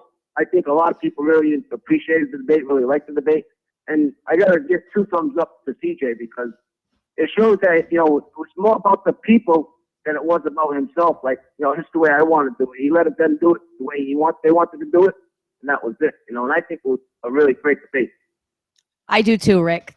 I'm sure CJ. I'm sure CJ will appreciate the compliments. Yeah, I think I definitely got to give him 2 thumbs up because it goes to show you that he really cares about the people. It's like, well, it's about the people, not about me. So I really appreciate it. I gotta really say thanks to him. I mean, I really enjoyed it. Well, It all started. The whole noise thing started right from the beginning. If you notice, when they introduced Sam, of course, his people all cheered and laughed, clapped and everything else.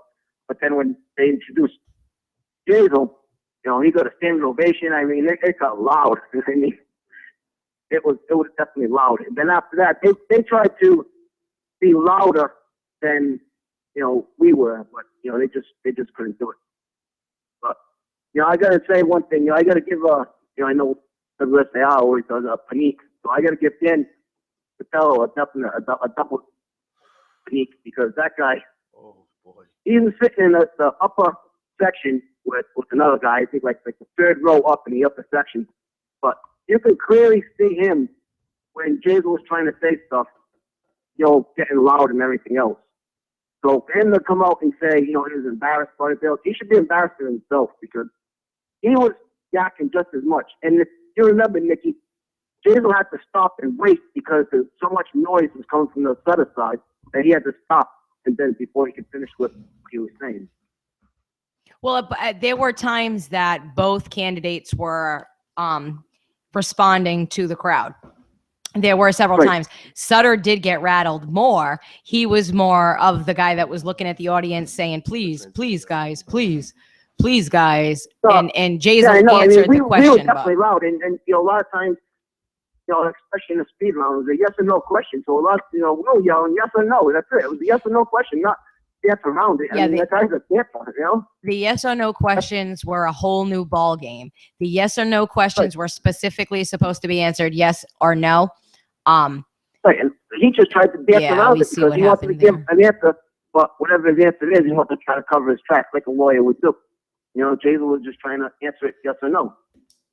So, you know, that's, I mean, I definitely lost all respect for that guy. I mean, in the little kind of respect I might have had for him is completely gone. When he turned around and said that about the license plate, you know, that car's not even registered to you. I mean, that was completely it. I mean, I don't know how you can stoop so low to even do something like that. That's just creepy. So here's the thing. I don't know if you're aware of it. Maybe you have been, but you brought up Dan Patel's name. So I have the article in front of me. There was an article that was posted last night or yesterday. Politics delay the trash task force study. Yeah, I heard it in the radio. Now it's not going to come up until sometime in November now. Well, I have the article in front of me, and I don't want to go through the entire article, but basically Dan Patello says that he made changes to the document, and in which he describes that he literally threw everybody under the bus. That's exactly what his comment was. I threw everybody under the bus. Mm-hmm.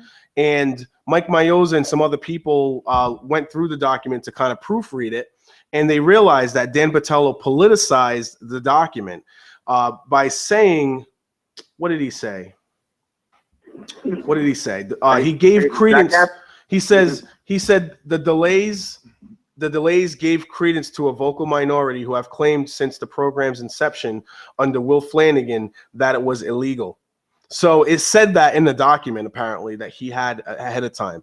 And then apparently Flanagan himself was tagged into the draft, blaming him for not following the EPA, which is something that I brought up in the newspaper myself. But anyway, the EPA guidelines. And also, if I'm not mistaken, he specifically said he literally put pay as you throw on the city council. So he literally blamed the city council in this for repeated delays and not passing an amendment to the city's trash ordinance. And then, of course, he blamed those delays on, quote, the vocal minority. He actually put that in an official document. This person ran for city council in 2013, guys. He is running for charter now, is he not? Dan Patello is not running for charter. He is not. He backed out. He was actually he ran for city council? Yeah. I'm sorry, say this again? He ran for city council, is that what you said? Yeah. There's a letter out there, 2013 candidate for city council. Also, he's just laughing. And also, as Derek just said to me, and actually, it was one of the things that Sam Sutter said when he hired Dan Patello for the trash task force. He said that Dan Patello was a congressional candidate or congressional, that's what he said, right? Congressional nominee or whatever he said. Did he even finish in the top 18? I have no idea where he finished and all that stuff. That's not information that I have, or nor do I have an interest in. But I do know that he was in a position to run this officially, non-biased, and be a professional, and he clearly wasn't. And he's been on WSAR calling out numerous people for being disrespectful, unprofessional, and representing the city in a bad way. And I'm sorry, but let's call a spade a spade. This is exactly what this article illustrates. So he's just a waste of space. I think that he needs to look himself in the mirror and really reevaluate his whole situation. That's all I gotta say about that. Anyway, sir, thank you for giving us a call. Is there anything else you want to throw out there before I let you go? Go ahead. I just seen a great article in the Herald News. I don't know if you've seen it yet. Of some great counselors that people should definitely vote for this election. But except for two on the bottom, I think they should change those two to like two on the bottom row, left. two on the bottom row and change that to like Josh Silva and Jordan. Definitely. And eliminate those two on the bottom. But the rest of them, they can stay. Did you enjoy the person that was in the middle? Is that what we're trying to get to right now? Alice. I can't hear you, Derek. I said, did you enjoy the person that was in the middle? Is that what we're ultimately getting to right now? Oh, the top row? No, in the mid. No, the middle, the center square. The middle row? I forgot who was in the middle row now. Hi, Rick. My name's Trot. I'm in the center square. You're in the center square? He's the Okay, I know you were in the center, but I wasn't sure if it was the first row or the second row. What's the game show? I'm just, Hollywood Square. I'm really happy with the Trot is the Joan Rivers of nine that they Hollywood Squares picked, right except now. for the bottom two.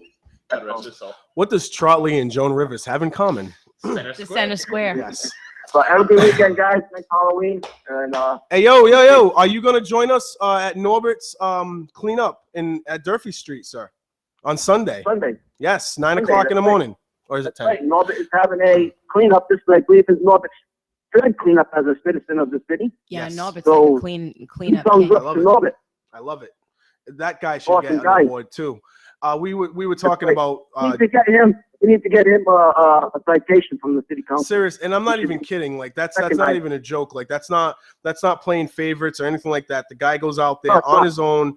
He gets his cane. You know, he goes out there. He does his own thing, man. And you gotta love it, man. I mean, that's the kind of citizen you want in this city. You really Well, do. there's also a lady. Yes, everyone. There's also Oh, he's there. There's also a lady in a wheelchair. I don't think it's a wheelchair. I don't want to call it a wheelchair. She's No, yeah, there's a guy out there. I've seen a couple times out there in a wheelchair picking up trash. yeah, but she does it all the time from what I hear. Yeah, she does it like all the time. She's out there picking up trash. And the thing that I love about Norbert is, and this lady, and I know there's other people too, but this is what we need to be talking about when they talk about, oh, all anybody cares about is negativity. That's all anybody talks about. You guys are the ones saying that all anybody else cares about is negative. So anyway, if we talked about these kinds of things, like what Norbert does, he walks down the street, he takes a bag with him. Even just to walk down the street. He fills up a couple of bags. Yeah, and he's picking up trash. It's not even like he's having a cleanup. This is just what he does. Yeah, this is just, I'm going to the store. He brings a trash bag with him and he picks up the trash along the way. He is awesome for that. He's one special guy, that's Norbert. Yep. So Sunday, 10 o'clock, Durfee Street. We will be out there in force to help him clean up. All right. I'll All right. see you guys Sunday. All right, take it easy, man. See ya. Bye. Bye. I didn't want to interrupt there, and once again, I do want to give another shout out to Norbert, who's doing that cleanup. I believe it's at the bottom of the Durfee Street. They're meeting up right where the the Duval Street station cafe is over there. They're gonna probably park over there, head over to Durfee Street, and start the cleanup there. However, I do want I want to give that out real quick. The one thing I did want to go back to, that article. It's gone. But there, I mean, the thing that I found very, very strange is that, and I hope I'm saying this correctly. There was a part of that article where they stated that everything was ready to go earlier in the week, and then Dan made changes later on, and then it was caught that he made changes. So that to me raises a massive red flag to someone who loves to call out everyone to say this is what they're doing. They're an embarrassment. But you just did the same exact thing to this document that we've been waiting for now, which is what, almost over a month late, and now you're causing problems. Let's see. Yeah, it should have been in Mayoza's hands on Monday, but then something happened over the weekend. So now they have to go back and fix it and figure out what difference. Wonder what happened. Yeah, I wonder. No, it was this. Yeah, it was this situation. So, I'm sorry, I don't know if anyone's listening getting confused, but the thing is, this little thing that Dan Botello did to this document to try to politicize it. The report was supposed to be in Sam Sutter's desk on Monday, And instead, because he did all this, it had to postpone it because they needed to fix the document. Because Mike Mioza, fortunately, and I'm assuming some other people looked it over and said, what in the world is this? We need to change it. And they weren't comfortable with that. So thank you, Dan Botello. Good job. I know Dan. I'm sorry, not Dan. I know Barry loves to use the word dink, but in this instance, I think dink is a little too light. Let's not name call too much. I mean, I think that's just a putz move right there. Yeah, that's Derek's. I don't like to name call people too much on my show here, but I will say this. He really seriously needs to look himself in the mirror. I think everybody should listen to Spindle City Straight Talk at 11 a.m. today on Channel 95, and you will get more information. Yeah, good. Yeah. We're all looking at we're shaking our heads. Yeah, good. yeah. I might actually throw that on myself. I don't get a chance to watch that too much, but I might have to throw that one on myself. So at any rate, one more time, I want to reiterate: if you like to get involved in community stuff, you can just get out there and do it on your own. No doubt about it. Let us know. Let me know. I'll spread the word. I'm really good for that. But also on top of that, if you want to get involved in something Sunday afternoon, you don't have anything to do, or not even if you have something to do, maybe you can kick something back. Norbert, our friend Norbert, is going to be having a cleanup in his neighborhood on Durfee Street at 10 o'clock in the morning. I'll be there. I'm pretty sure a handful of other people that you've heard on our show will be there as well. Ooh, okay. Everybody should tune in at 11 o'clock I can't say this? You can't say that. You can't say that. No. Spindle City Straight Talk at 11 a.m. That guy. So that's the teaser. There is definitely some massive news that's gonna come out. If that isn't enough, just think everybody should be paying attention to if that isn't enough for you to tune in and listen in and yeah. Makes sense now, huh? Oh yeah. You know what? I think we're just gonna stay. It's gonna be such a great next few days. Oh man. John's like rocketed. I can't say anything right now because wow. That is I waited. Wow. You guys really need to put on Channel 95 and today in about 8 minutes because seriously, your head's gonna get blown off right now. Seriously. Pay attention. I cannot believe I just read what I read just now. And I believe that is validated. That is an actual validated. It's an actual validation. Wow. I can't even comment on it. No. Because I wanna like add all this other stuff to it now. But I can't. I'm gonna respect Chip and CJ. Which is why Nikki waited until it's great CJ today. Let that go. Wow. Good.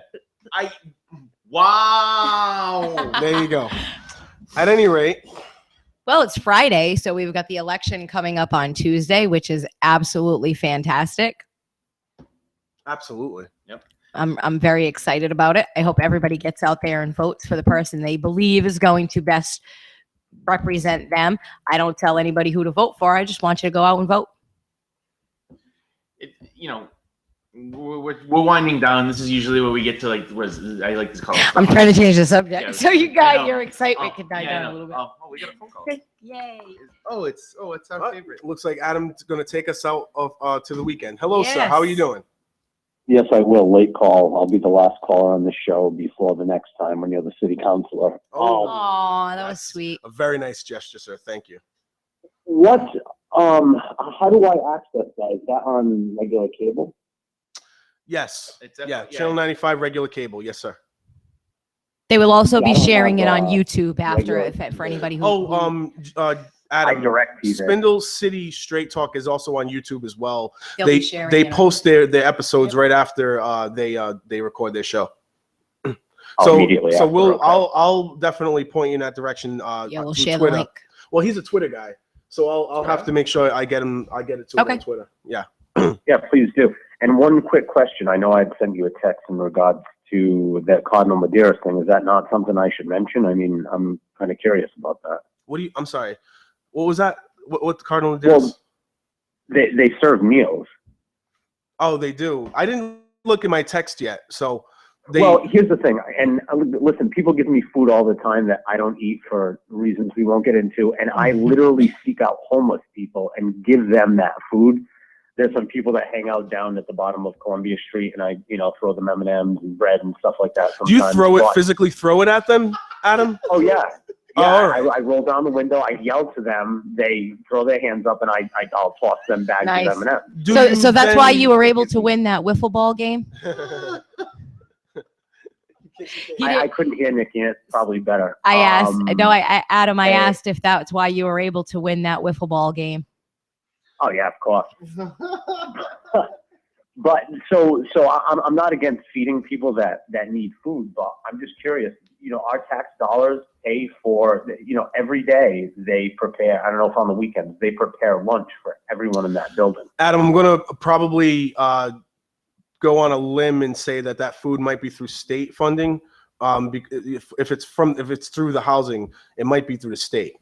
But I don't know. I'm just talking guessing right now on that. I'm not 100% sure where that tax money comes from on it, but I know that when it comes to certain housing authorities here, some of their funding comes from the state.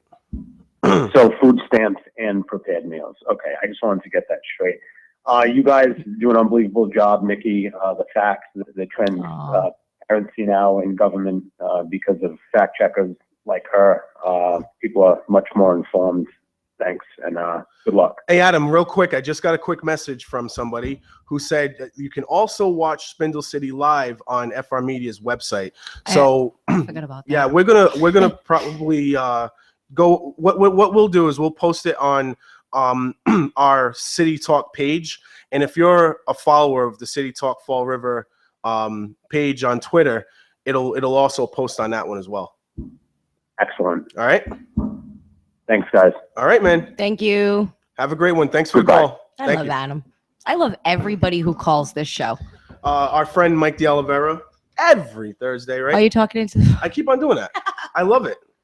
So Mike DeOliveira texted me, said, "That's cool for you, TJ, but that's great for Scott." Basically, as far as the Herald News endorsement. Yep. And again, Scott is a very good candidate, in my opinion. Someone that, I didn't realize it because we had a really big talk one day outside after a meeting, after a really bad meeting.